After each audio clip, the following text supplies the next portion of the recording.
One of the ways to look for information is hash analysis. And a hash value is a character string that results from, I don't want to say an unknown value, but a variable value, number of characters put through a one-way mathematical algorithm, right? Hash values can be calculated not only on files or data sets, but they can actually have a hash value for entire hard drives. Hash analysis can provide, using hash analysis can help you pare down the number of bad things you'll be looking at by getting known good files. You can get that from the NSRL, and also known bad files. And they may be known bad files, but not part of the incident. Sometimes you'll find malware, for whatever reason, left on your network that has nothing to do with it. If this particular malware is a botnet, but you're looking for something else, then perhaps this will be able to, doing a hash analysis will allow you to certainly wipe it clean or get it removed, but you'll know that hey, this is botnet software. We're dealing with somebody trying to exfiltrate data. It doesn't look like they're using a botnet. If you have threat intel telling you that they don't, then you can go ahead and remove that from your list of things to look for. And there's always using hashes to match identical files. Whether or not you know what that file does specifically may not be relevant. You'll just know that it's been found on 6, 8, 10 machines on your network. So that's a good way to figure out, hey, is this one's named the same, but are they the same? It's a good way to check it, right? Here's some example hashes using the MD5 hash. And this is the SHA-1 hash. And you can see just by there, even though they don't specifically start at the same exact point, that the SHA-1 actually has a larger message digest, your resulting value that you have a larger key set than the MD5. Although I think currently MD5 is still probably one of the more popular ways of hashing, getting hash values. Okay, so this is just kind of a visual of how hash analysis works. You start with your file, and again, this could be a file, it could be a partition or even a hard drive.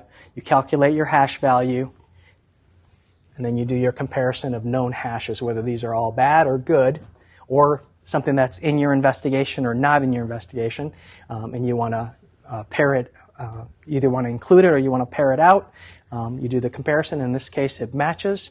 If it does match, you can get that to either trigger an alert if you have an automated version of this, or in general, it should just tell you that it's something that you need to be concerned with. So hash analysis tools, these are just some of the tools that offer hashing as a capability. Ncase has hashing capability, FTK Imager as well, Autopsy and TSK.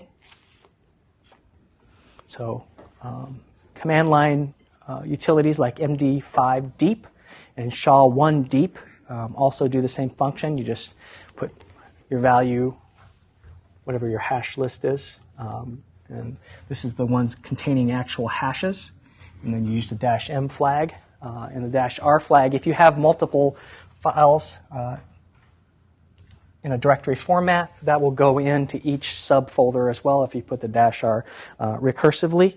And now, I just found out myself, because I went and downloaded it, MD5 has two versions. One is the 32-bit version, and if you get MD5 Deep 64.exe is a 64-bit, if you have a 64-bit system. And I do believe SHA-1 Deep is also the same way.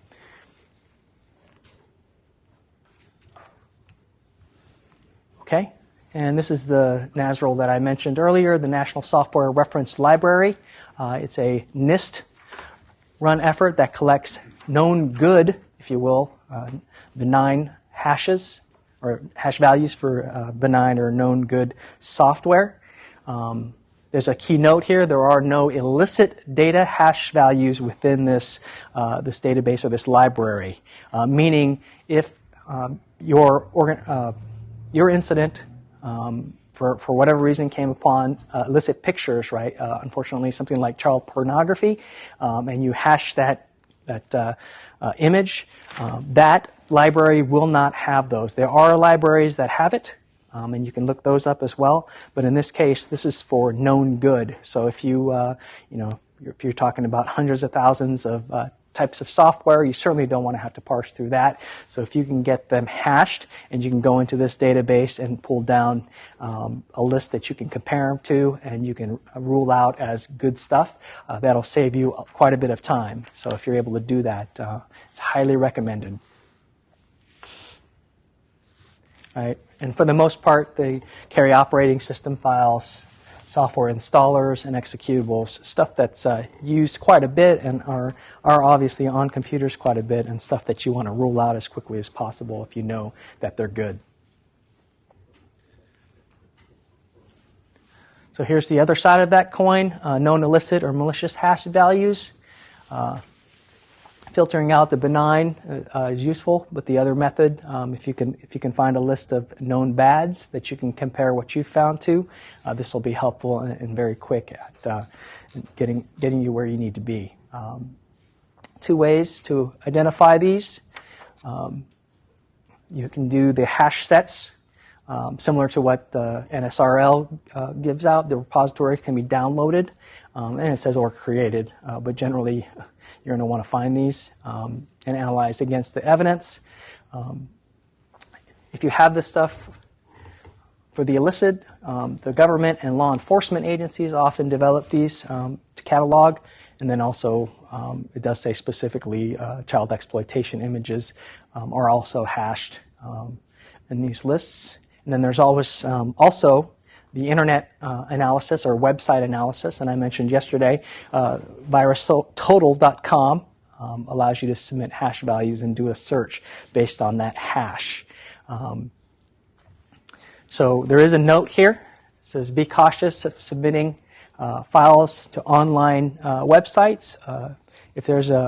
If the investigation is extremely sensitive, this may not be a viable option, may not be good. You don't want the files from a very important court case that you're going to be working on to be out, because, like I mentioned, they don't just take your file and then delete it or give it back to you. They keep a copy of it, and then they start to do things with it. So that could be that they give it to antivirus companies to try to build signatures based on it. But again, you're basically losing control, right? That chain of custody that you're talking about, if it's a very important file that you're dealing with, you may not want to do like a VirusTotal or another site, malware type of site, because you are technically losing control of that piece of software. Would it be better to do the hash value at that point? Yes. But at the same time, I would definitely, as I've said in the past, take a step back for just a second. Whenever you're dealing with incident response and digital forensics, you're not working by yourself. You're not working on an island. Talk to your general counsel. Talk to your lead technical people and find out, hey, maybe even a hash might not be a good idea. So before you do something like that, I would definitely recommend that you talk to general counsel. And if they're not quite as technical on that part, maybe talk to some of your technical leads and find out, hey, I want a hash and I want to do a comparison. Maybe somebody like VirusTotal has this. What do you think? We're pretty sensitive, and they can work it through their channels. But again, stay within the realm of don't want to mess up the chain of custody or make it to where this evidence is no good for this if it should go to court. Okay, custom hash sets. Sometimes you come up with identify identical files on different systems or storage media. Custom hash sets can be created and analyzed against other data sets to identify files that are identical. Here's some examples. An employee removed sensitive data via a flash drive. An examiner wants to determine if the exact files are still on that flash drive or their home system.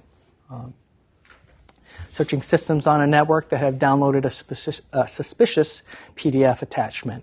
So sometimes you want to use those custom hash sets it may not be in either of the benign or the known bad files, but you just want to do a match, then you can create your own hash list. Okay, Moving on to file signature analysis.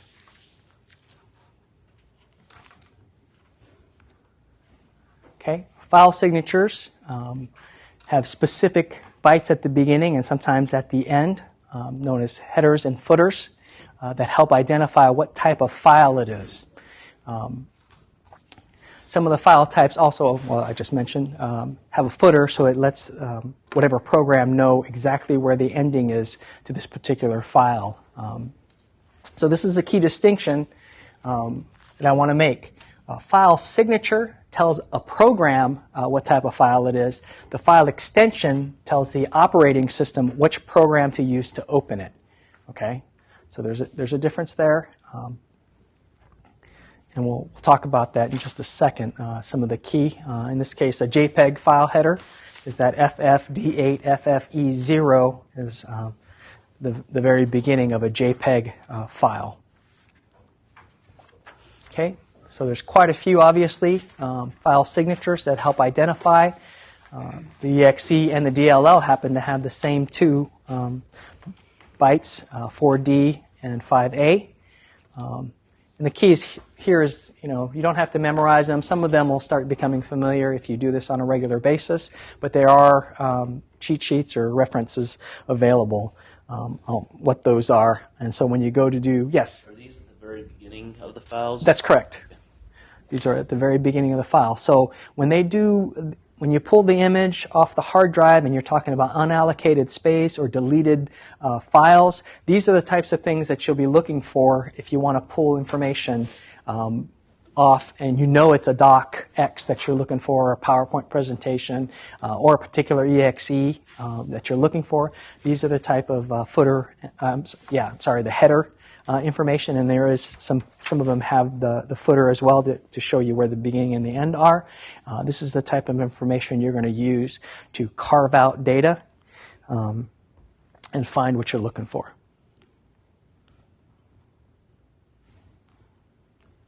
Okay, and then what signature analysis does, there's a simple obfuscation method that I've mentioned before, right? You just change your file extension from dot, in this case pptx, even though it's a .exe, and that's how you can check it out. If you find the file signature 4D5A, even though it's supposed to be a pptx file,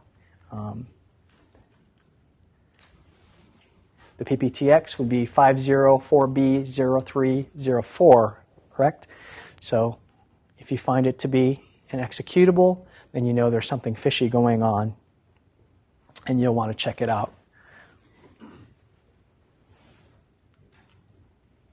Okay, and this is that data carving I alluded to earlier.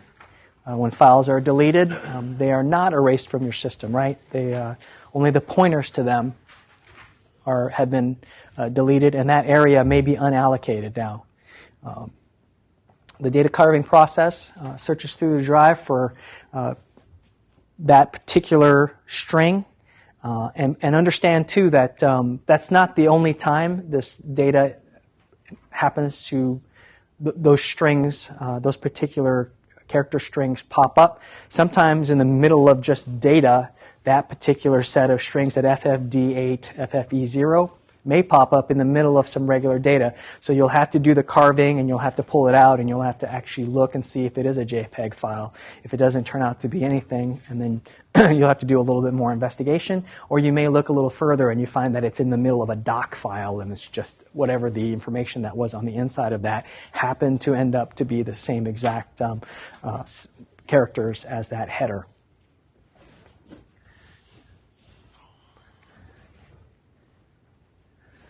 So data carving by file signature can find deleted files, but not overwritten, right? Very important. Files that have been partially overwritten, if they still have that header, and possibly the footer might be okay.